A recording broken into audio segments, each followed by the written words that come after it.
con lo que es el tema de protección contra sobretensiones, ¿verdad? Sobretensiones transitorias, lo que son para descargas atmosféricas y rayos, ¿verdad? Estos son relámpagos, truenos, rayos que se pueden suceder en un sistema solar fotovoltaico sobre todo. Entonces, hay una normativa bien extensa para aplicar o colocar estos sistemas de protección. Podemos revisar cada una de ellas, ¿ok? Tenemos generalmente las normativas de IEC, International Electronic Commission, ¿verdad? La 60364. Tenemos diferentes normativas en lo que es, por ejemplo, la ubicación de los SPDs, ¿no? También, pero obviamente estas normas son internacionales, ¿verdad? Entonces lo que vamos a hacer es acentuarlas en nuestro país, ¿ok? Nuestro país tiene unas normativas también para lo que es sistemas eléctricos y sobretensiones, ¿verdad? Entonces esas normativas tenemos que aplicarlas. Si es que no existe una normativa específica, entonces podemos utilizar esta normativa. ¿Ver? Estamos en el caso de DPS, ¿no? Entonces vamos a ver cómo se aplica a un sistema solar fotovoltaico. Podemos revisar también las otras normativas, ¿verdad? Que son para sistemas de protecciones también y están para todas revisar, ¿verdad? Pero hoy día vamos a ver la colocación de DPS. Entonces, aplicando estas normativas, nosotros podemos tener una guía de referencia para proteger nuestros sistemas, ¿verdad? Nuestra instalación, ya sea eólica o solar. Entonces, obviamente hay otras normativas, pero aplicar a las mínimas, ¿ok? O considerar lo mínimo, pues debería ser lo primordial, ¿verdad? Entonces, obviamente hay grados, ¿eh? Por ejemplo, tenemos aquí en esta imagen una planta solar fotovoltaica y también eólica, ¿verdad? Cada uno va a tener sus sistemas de protección. Independientemente de la probabilidad de que caiga o no un rayo o un relámpago, ¿okay? O simplemente esté en el suelo, en el cielo, ¿okay? Como puede ser un trueno, ¿verdad? Que solamente es el sonido, pero está en el cielo. Entonces, independientemente de ello, la normativa nos exige instalar todos estos sistemas. Y para un ejemplo, en esta imagen tenemos una planta de generación de energías renovables y tenemos, por ejemplo, por aquí tenemos aerogeneradores y tenemos el sistema solar fotovoltaico. Tenemos aquí eh, un banco de baterías, ¿verdad? Mira, por ejemplo, tenemos aquí, ¿verdad? Eh, Baterías por este medio, ¿verdad? Baterías aquí y tenemos los inversores en este punto.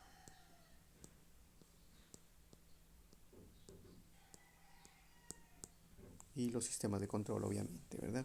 Entonces, independientemente de que haya bajo riesgo de que un impacto directo se dé a esta planta, pues vamos a tener que instalar todos estos sistemas. Entonces, hemos dicho también que no importa o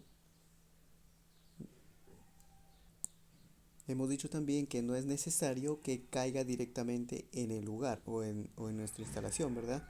Porque recordemos que la electricidad no se transmite por el movimiento de electrones, sino por los campos electromagnéticos, ¿verdad? Por una fuente electromagnética que vendría a ser el rayo. Entonces, esta es una fuente electromagnética y si incide sobre un conductor se va a generar una corriente y un voltaje también. Entonces existen generalmente cuatro formas de que pueda afectar a nuestros sistemas estos rayos, ¿verdad? El primero podría ser en una instancia, ¿verdad? Que un rayo caiga directamente en la estructura, como por ejemplo aquí tenemos el S1, ¿verdad? El caso 1. El caso 1 está cayendo en un pararrayos y los está distribuyendo hacia tierra, ¿verdad? Miren, tenemos varias tierras, entonces lo está llevando hacia ahí y el sistema está protegido, ¿verdad?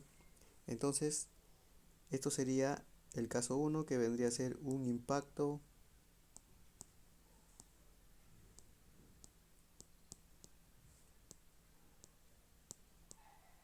directo en el sistema.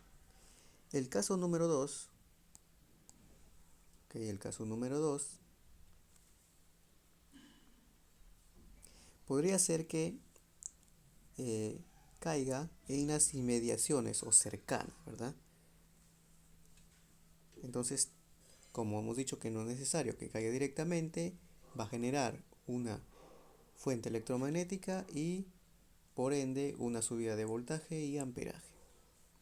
Por lo tanto, también en las inmediaciones.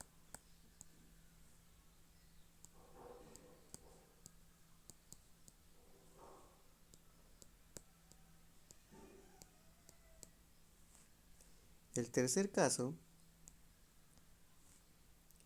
puede ser que caiga en las líneas de suministro cercanas, ¿verdad? O en la línea de distribución a donde se va a llevar este tipo de energía. Parte de esta energía, obviamente, estas torres de alta tensión tienen su tierra física también. Entonces, parte de esa energía se va a ir por ahí, parte va a caer por una fuente electromagnética, ¿verdad? Generada hacia nuestros dispositivos en nuestra planta. Entonces, esto sería impacto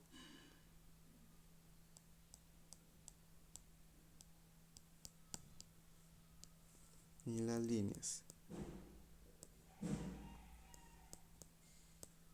Y por último, pues un caso 4, que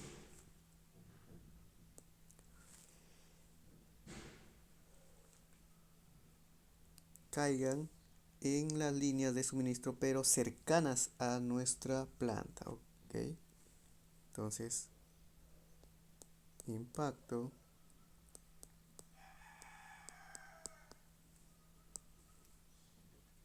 en las líneas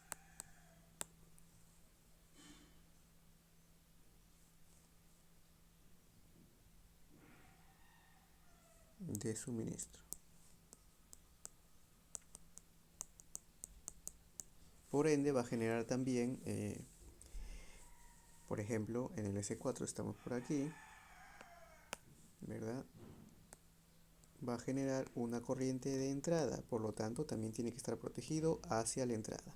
Entonces, todos estos casos, ¿verdad? Nos permiten nosotros eh, discernir dónde vamos a poner estos sistemas de protección, ¿verdad? Entonces, cada uno de ellos nos permite saber o nos da una idea por dónde va a pasar estas, eh, estas sobretensiones, estas sobrecorrientes y nos permiten colocar los sistemas protecciones para para estos casos, ¿verdad? Tenemos 4 casos, entonces tenemos que ver cómo vamos a proteger en estos 4 casos nuestros sistemas, ¿verdad?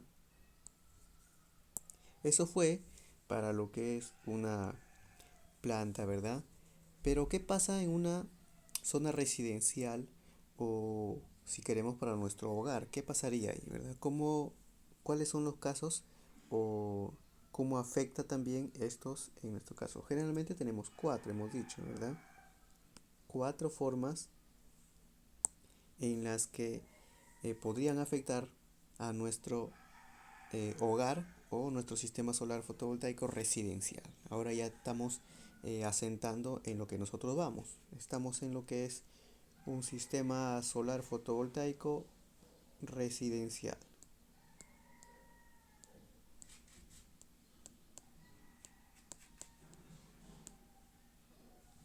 ¿verdad? ¿Qué pasa en un sistema solar fotovoltaico residencial o en una residencia si es que nosotros tenemos presencia de rayos? O descargas atmosféricas, ¿verdad? Tenemos también lo mismo 4 casos. En el caso número 1, cuando existe una descarga atmosférica en las nubes, ¿verdad? Esto lo llamamos trueno, porque simplemente es el sonido. ¿Ok? Tenemos el caso número 1.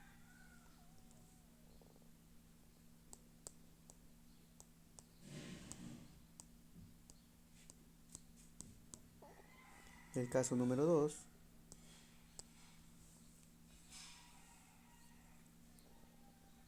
vamos a ponerlo en las líneas de transmisión, ¿verdad?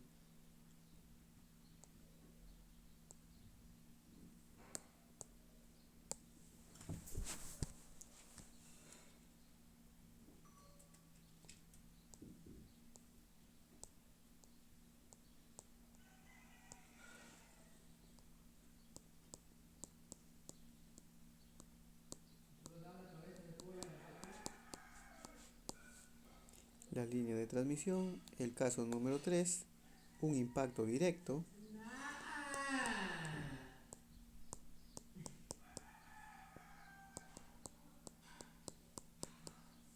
¿verdad? Tenemos por aquí. Y el caso número 4, un impacto indirecto. Impacto cercano, ¿verdad?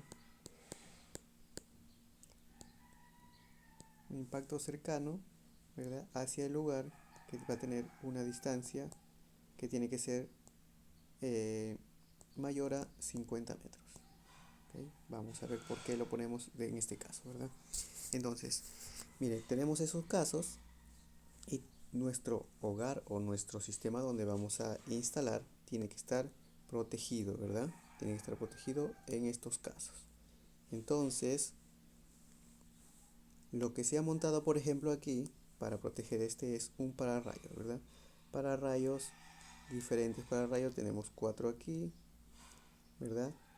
Tenemos 4. También tenemos diferentes bajadas para sistema de protección hacia tierra. Miren, tenemos 1, tenemos 2. Y también tenemos aquí una jaula de Faraday, ¿ok? Para proteger la parte superior. También tenemos los pozos a tierra, ¿ok? Pozos a tierra. Y obviamente tenemos aquí, ¿ok? Nuestro sistema protegido, ¿verdad? Entonces, eso es la parte externa que nosotros podemos proteger, pero también podemos proteger la parte interna de nuestro circuito eléctrico. Todavía no hemos llegado a esto, ¿verdad? Entonces, para proteger la parte interna, ¿ok? Podemos colocar supresores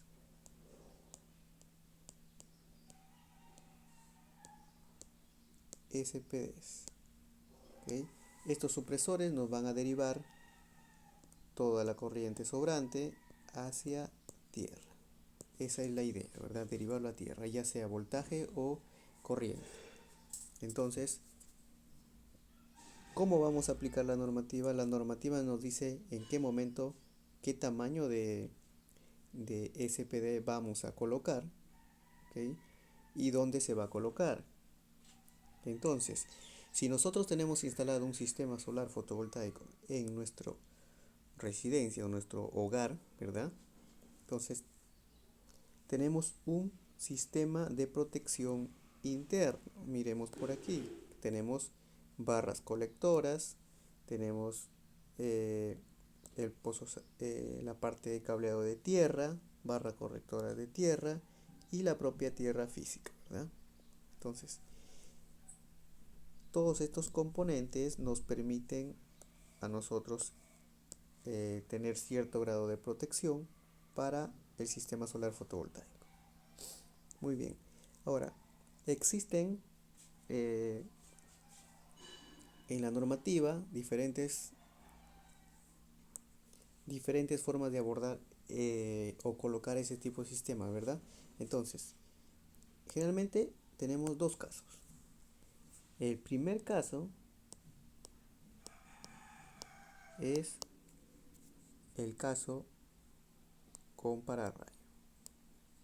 O sea que la casa tiene un pararrayos, ¿verdad? Vamos a colocar por aquí. El primer caso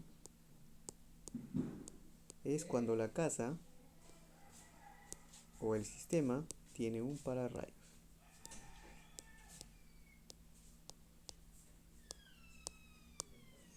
El segundo caso es cuando el sistema no tiene pararrayos. Y esto va a depender de las probabilidades, ¿ok?, del nivel seráutico que tengamos en el lugar, ¿verdad? Entonces este es un número probabilístico, que nos permite saber cuándo podemos instalar pararrayos y cuándo no.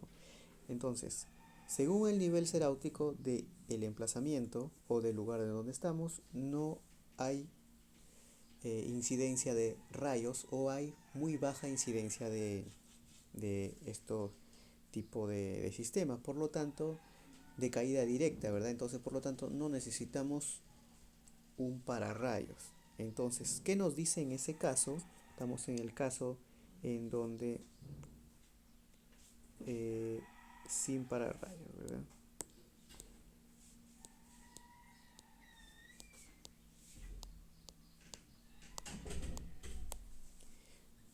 ¿Ok?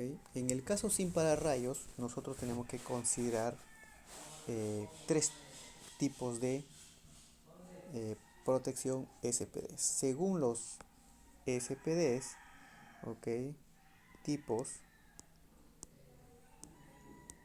tipos de SPDs, tenemos tipo 1, tipo 2 y el tipo 3. ¿Ok? Según los SPDs. Cuando nosotros no tenemos pararrayos, vamos a instalar el tipo 2 o el tipo 3. Esto es para lo que son eh, según la normativa, ¿verdad? Según la normativa. Entonces, si nuestro nivel seráustico es muy bajo, vamos a, y no tenemos pararrayos, según la normativa nos dice que podemos instalar un SPD tipo 2. Entonces estamos aquí, ¿ok? Estamos aquí. Dentro de este tipo 2, ¿ok?, vamos a encontrar dos medidas. La medida o la longitud, ¿verdad? Vamos a ponerle una L1 que tiene que ser, y también un L2, ¿verdad? Estamos aquí en L1 y L2. Si es que superan los 10 metros, vamos a instalar dos SPDs, ¿ok?, a cada lado. Por ejemplo, si es que superan los 10 metros, vamos a instalar un SPD cerca de los paneles solares. Por ejemplo, en la línea de carga estamos por aquí, un SPD aquí y un SPD cerca del inversor, ¿ok?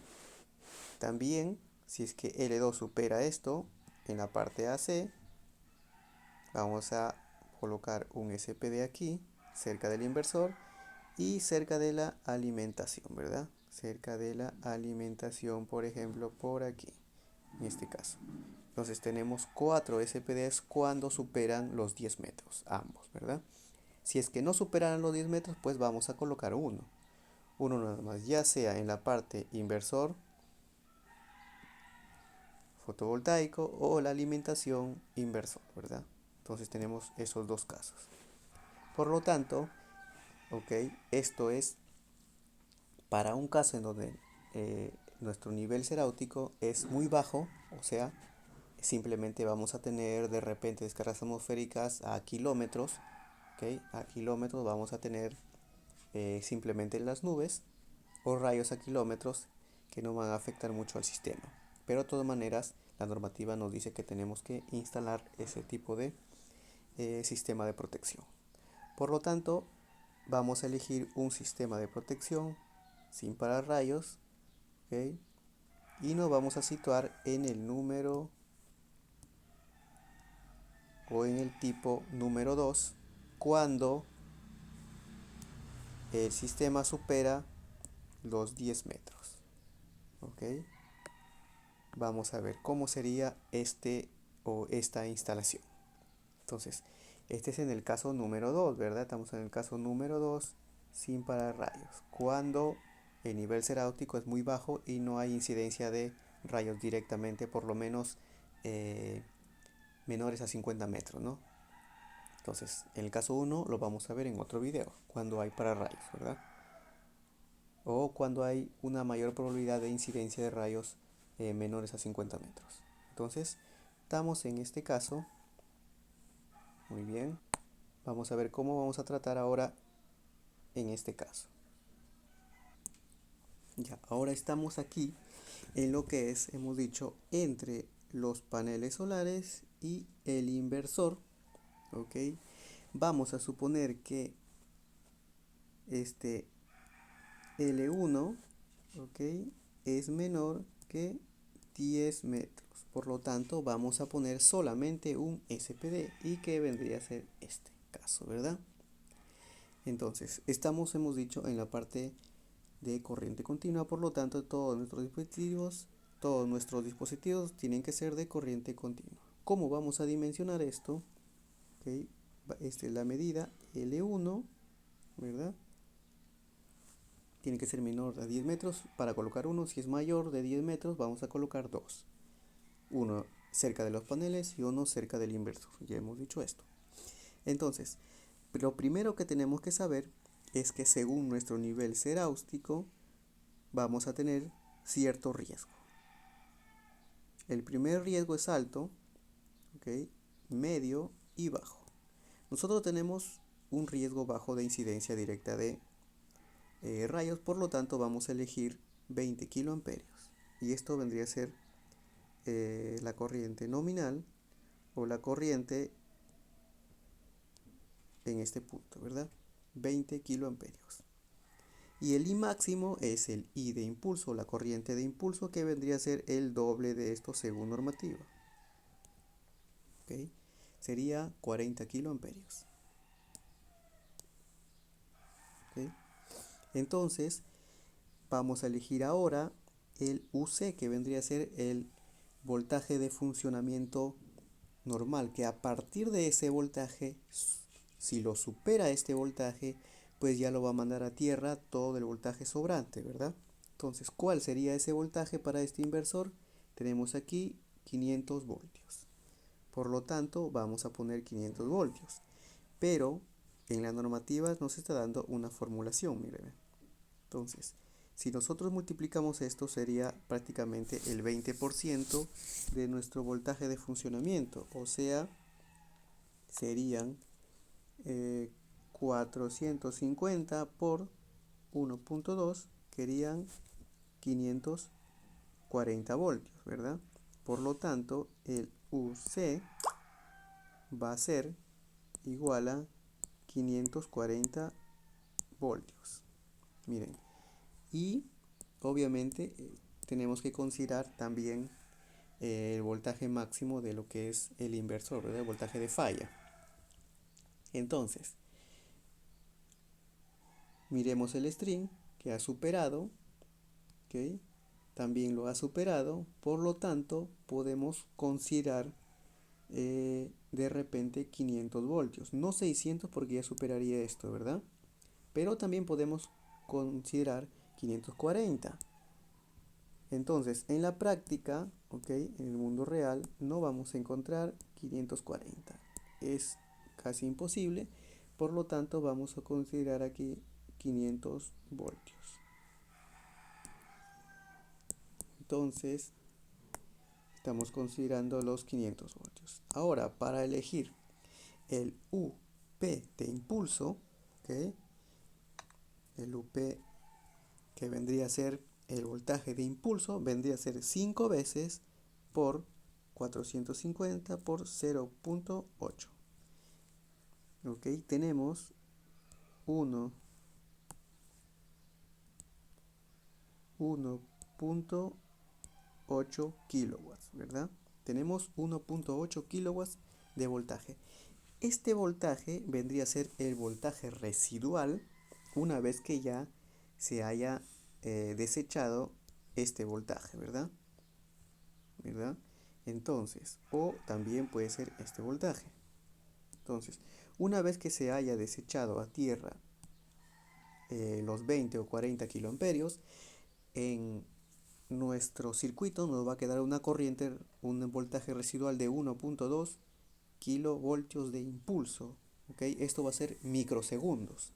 Por lo tanto, nuestro artefacto, nuestro inversor, debe soportar ese, eh, esa corriente de impulso de microsegundos. Si es que en las especificaciones técnicas de nuestro inversor solar no puede soportar este impulso, pues tenemos que reducirlo más y llegar casi a los 500. Obviamente esto va a ser casi imposible porque ninguna marca no podemos regular esto, ¿verdad? Por lo tanto, ¿qué nos dice la normativa? Que tiene que ser menor a esto o igual a este valor. ¿Ok? Por lo tanto, a este valor. Podemos encontrar de repente menos que esto y que no supere esto, obviamente, ¿no? Por lo tanto, de repente podemos encontrar 0.5 kilovoltios, que sí hay. Y también podemos encontrar 0.8 kilovoltios, que también hay. O sea, 500 voltios por aquí y 800 voltios, ¿verdad? Pero, obviamente estos están un poquito más caros porque son ya muy específicos. En el caso práctico, ¿ok? Para el nivel ceráustico que nosotros tenemos, no es necesario colocar esto. Vamos a poner un sistema de protección que nos dice aquí abajo y podemos colocar de 2.5 kilovoltios, ¿ok? Menores que esto, ¿verdad? El UP puede ser 2.5 kilovoltios para abajo. Entonces, viendo las especificaciones técnicas de este fabricante de EPS, ¿ok? De EPS, tenemos, sí tenemos este factor, ¿verdad? 2.5 kilovoltios. Entonces, ya estaríamos cumpliendo prácticamente con una normativa cuando no tenemos presencia de repente descargas atmosféricas, ¿verdad? ¿Ok? Cuando no tenemos descargas atmosféricas podemos colocar sí o sí esto, uno por lo menos. Ahora, si es que tenemos las descargas atmosféricas, recordemos que estamos en el tipo número 2, ¿verdad? Estamos en el tipo número 2 porque eso nos manda la normativa, ¿ok? Entonces, estos temas son un poquito más complicados, mucha normativa, eh, mucho cálculo, ¿verdad? Entonces, para resumir, lo hemos hecho de esa forma, que estamos en un lugar donde el nivel ceráustico es considerable, donde no vamos a tener impactos de rayos, ¿okay? Cercanos incluso. Entonces, vamos a considerar este tipo de protección. Entonces, estamos en el caso que es menor que 10 metros, vamos a colocar solamente uno. Pero ¿qué pasa si tenemos un L1 mayor a 10 metros? En ese caso hemos dicho que vamos a colocar dos, ¿verdad? En este caso hemos dicho que, por ejemplo, tenemos aquí el L1 y el L2. Esta parte es corriente alterna, ¿verdad? Y esta parte es corriente continua. ¿Ok? Entonces estamos aquí, en L1 todavía, ¿verdad?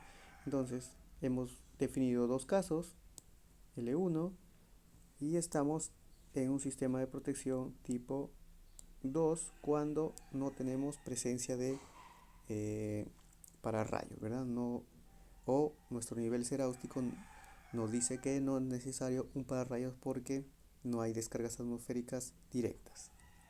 Entonces vamos a ver dos casos cuando es menor que 10 metros y L1 es mayor que 10 metros. En este caso solamente un DPS y en este caso 2 DPS.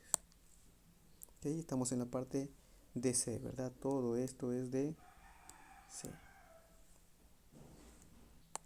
Entonces, ya hemos definido los valores previamente y hemos hecho nuestra caja de protección, ¿verdad? Que tenemos aquí. Entonces, si la distancia L1 es mayor que 10 metros, hemos dicho que vamos a colocar otro DPS tipo 2, obviamente, en ese caso, ¿verdad? Tipo 2. Entonces, miren, parte de esto, si hay una descarga atmosférica, ¿okay? Que hemos dicho que no va a caer directamente, va a caer lejos, ¿ok? Va a caer lejos. Entonces tenemos todos estos campos electromagnéticos que van a aumentar el voltaje, ¿verdad? Tenemos aquí un flujo, un flujo de campo que está entrando a nuestros conductores. Por lo tanto, parte de ese flujo, ¿ok? De corriente lo vamos a desechar hacia tierra en primera instancia, cercano a los paneles solares y se va a mandar a lo que es tierra, ¿verdad? Tenemos aquí tierra. Supongamos que es el 90%, siempre va a quedar una corriente y un voltaje residual, ¿verdad? Entonces, ahora ese 10% sobrante vamos a tenerlo por aquí también. Vamos a enviarlo 2, ¿verdad? 2 veces. Y ese 10% va a ser atacado por el último DPS que tenemos aquí. Entonces, ahora, si por A o B todavía quedara cierto corriente residual, ¿verdad? Que puede ser en la parte AC, vamos a tener que colocar otro DPS aquí y otro DPS en el consumo y aquí vendría a ser ya L2, ¿verdad? Tenemos dos casos también cuando es mayor a 10 metros y cuando es menor a 10 metros. Entonces parte de este voltaje residual que va a ser a partir del inversor hacia adelante, vamos a desechar cierto porcentaje pequeño, ¿verdad? Hacia lo que es tierra también, miren, todo se va a tierra. ¿Okay? En este caso lo hemos colocado las tierras a una sola tierra, pero pueden tener dos tierras y en este caso tienen que estar unidas, ¿verdad? Esto se llama equipotencialidad de tierras, ¿ok? Entonces para eso ya vamos a entrar en lo que es pozos de tierra, pero recordemos que también tenemos la parte alterna. Nosotros estamos aquí en la parte continua y también tenemos la alterna. ¿Cómo sería lo que es la parte alterna?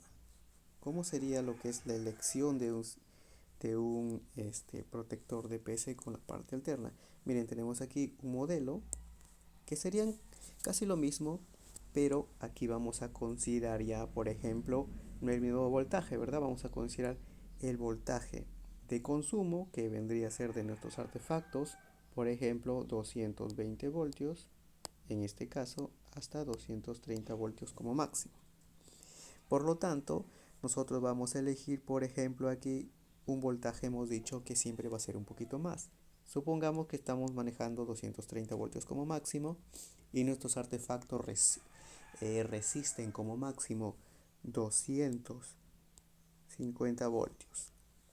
Y eso no depende, ¿verdad?, de la corriente que va a pasar, sino de nuestro consumo, ¿verdad? Nuestros artefactos no pueden resistir o tienen que ser un UC menor a 250 voltios. Esto lo manda el artefacto, ¿verdad? Entonces, esto nos permite elegir esto. Ahora, el UP también es un voltaje de impulso que puede resistir que va a resistir nuestros artefactos. Y generalmente por normativa tenemos aquí un sistema monofásico, ¿verdad? Puede ser 120 voltios de acuerdo al país o 220 voltios de acuerdo al país también, ¿verdad? Nosotros estamos en 220 voltios, 230 voltios para Perú y tenemos aquí, por ejemplo, lo que nos dice equipos especiales sensibles, equipos especiales para aparatos de utilización normal, por ejemplo, para una casa, aparatos para lo que es cajas de distribución y industriales, puede ser, ¿no? Entonces, también tenemos lo que son trifásicos por aquí y más voltaje, ¿verdad? Pero nosotros estamos en una residencial, o sea, una casa residencial, por lo tanto vamos a tener computadoras, ¿verdad? Entonces, esto sería 0.8 o 800 voltios de impulso. Si podemos encontrar menos, pues sería mejor, ¿verdad? Siempre y cuando no sea menor que 250. Entonces, en esta marca podemos encontrar, ¿ok? Podemos encontrar un I de impulso de 500 voltios o 0.5 kilovoltios. ¿Ok? En el caso de lo que es la protección para impulso de corrientes, también vamos a colocar lo mismo porque estamos en el tipo 2, que vendría a ser lo mismo para la corriente continua y corriente alterna. Entonces estamos en 20 kiloamperios y el otro sería el doble. El I máximo sería el doble por normativa, ¿verdad?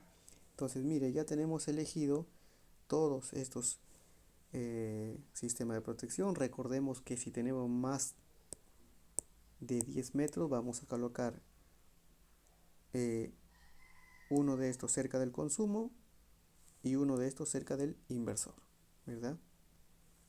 Entonces, si tenemos menos de 10 metros, solamente vamos a colocar uno cerca del inversor. Y eso sería todo, ¿verdad? Entonces vamos a entrar poco a poco un poquito más a la parte alterna, que vendría a ser del inversor hacia esta parte. ¿Ok? Si ha quedado algunas dudas en esta parte de C, recuerden que tenemos asesoría gratuita. Pueden comunicarse con nosotros, dejar sus comentarios y les vamos a responder si están en nuestras posibilidades, ¿verdad? También tengo un número de WhatsApp gratuito donde muchas personas nos han hablado para solucionar sus problemas. Recuerden que no se cobra absolutamente nada, no tienen que pagar absolutamente nada, simplemente es por el hecho de ayudar, si es que está en nuestras manos poder ayudarles, ¿verdad? Entonces hemos ayudado a muchas personas, por ejemplo, de Chile, España, México, Argentina. eh, Todos estos países nos han hablado porque son de habla hispana también. Entonces podemos ayudar a muchas personas cuando tienen estos sistemas fotovoltaicos y de repente tienen una mala configuración, sistemas de protecciones están fallando, sobre todo es eso, configuraciones, eso es lo que más nos piden, ¿verdad? Recuerden que una buena planificación nos permite tener un sistema solar fotovoltaico excelente y que no presente fallas. Recuerden que tenemos que planificar esto. Es preferible tener una asesoría profesional, ¿verdad? Si es que ustedes desconocen de este tipo de sistemas o quieren instalarse un sistema y quieren ahorrarse, obviamente, el costo de instalación, pagar profesionales, eh, existen pros y contras, ¿verdad? Pues el ahorro es un pro y el contra es equivocarse y deteriorar el sistema prematuramente o incluso tener accidentes, ¿no? Que es lo que se debería priorizar sobre todo. Entonces, si tienes un sistema solar fotovoltaico y está presentando fallas, es preferible contactar con un profesional calificado que nos ayude a solucionar o a dimensionar estos tipos de sistemas, si es que no, si es que desconocemos, ¿verdad? Nuestra misión es simplemente ayudar, ¿ok? A todas las personas que deseen conocer este tipo de aplicaciones y obviamente hay muchas otras cosas que vamos a ir aprendiendo poco a poco.